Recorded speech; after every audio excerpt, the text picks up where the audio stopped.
My broadcast name is Grandpa 1940, but for this video I speak with my real birth name, Mike Cunningham. I have created a few videos over the years, some of which featured my reaction to the death of my beloved Jacqueline, but this time I speak only of politics. It has been said over the years that the United Kingdom is broadly a nation of the right, but has been governed by either left-wing, centrist or mildly right governments for a century.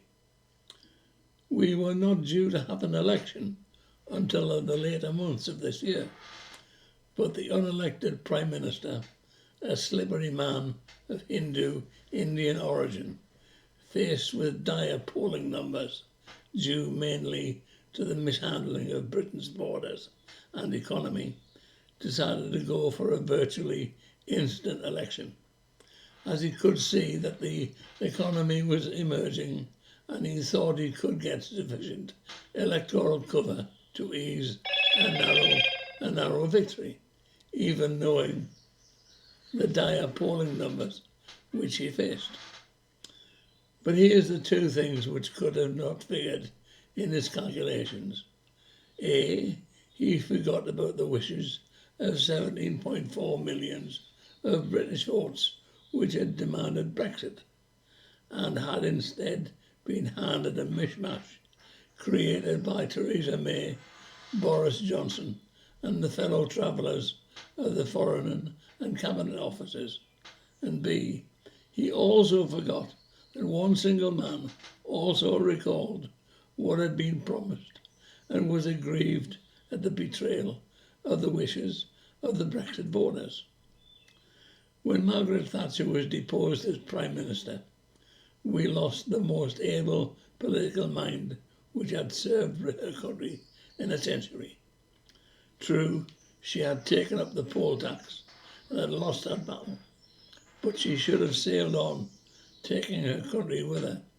But she was stabbed in the back by her advisers and was voted out, with a non-entity taking her place.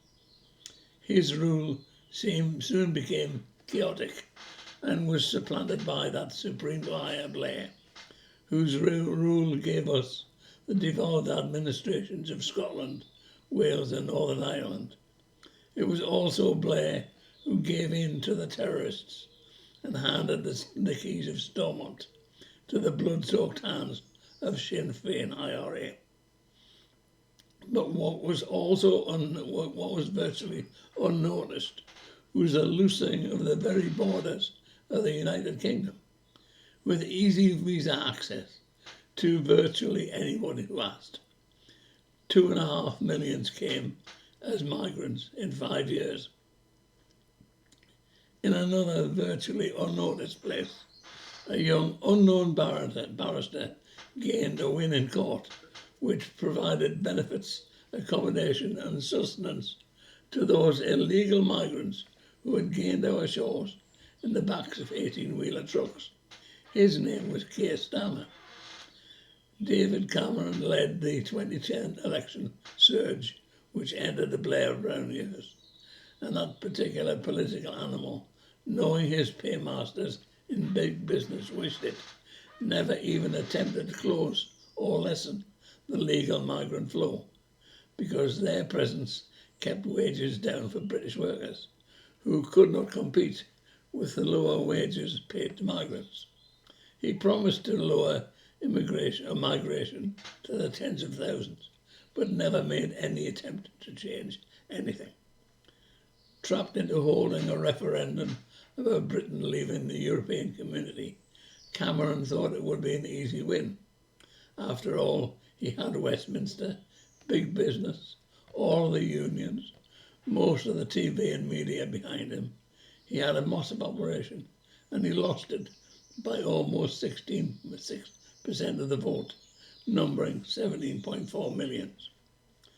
The disastrous Theresa May premiership began and ended with the proposed Brexit deal, which handed Northern Ireland into the EU's hands because of the Irish border. Boris Johnson lied through his teeth and then sealed the opposite with his Brexit border deals. No mention at all of that promise to lower migration to the tens of thousands. Within the May Johnson Truss Sunak governments, nothing was done to keep any of the Brexit proposal promises on our borders, our fisheries, our immigration policies. Nothing at all. Sunak saw his chances of a second term disappearing as the polls told the tale that saw Labour gaining a 20-point lead, mainly because of Tory mistakes and, incidentally, very little because of actual Labour policies. He called the election for July the 4th, and that was his final mistake, because he had forgotten all about the man who, single-handedly, had won 25 seats in the EU Parliament elections, and also, by withdrawing his Brexit Party candidates from 300 seats, handed Boris Johnson his 80-seat majority in the Commons. That man's name was Nigel Farage. Sunak called for a 6-week election.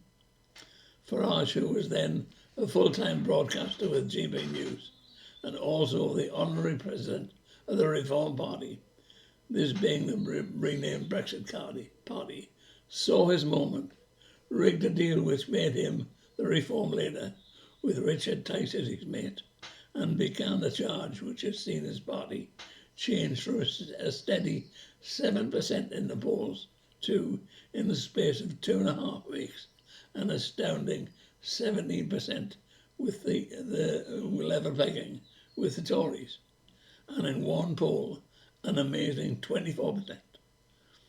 It is true that Richard Tice bears the greater share of how Reform was ready to go with almost 600 candidates. It is amazing that he stuck with that job, but Tice is a businessman and a good speaker, but he lacks the magnetism of Farage. We see Reform's Farage on TV, TikTok, Twitter, YouTube, everywhere. He is a man that I think is a safe repository for our trust as voters. Reform's contract with the people holds very little which cannot be achieved. And if enough people listen to the likes of me and many thousands of other voices, he might get into Westminster this time. But in 2029, he will get in number 10 Downing Street. Thank you for your time, and I hope to see you again.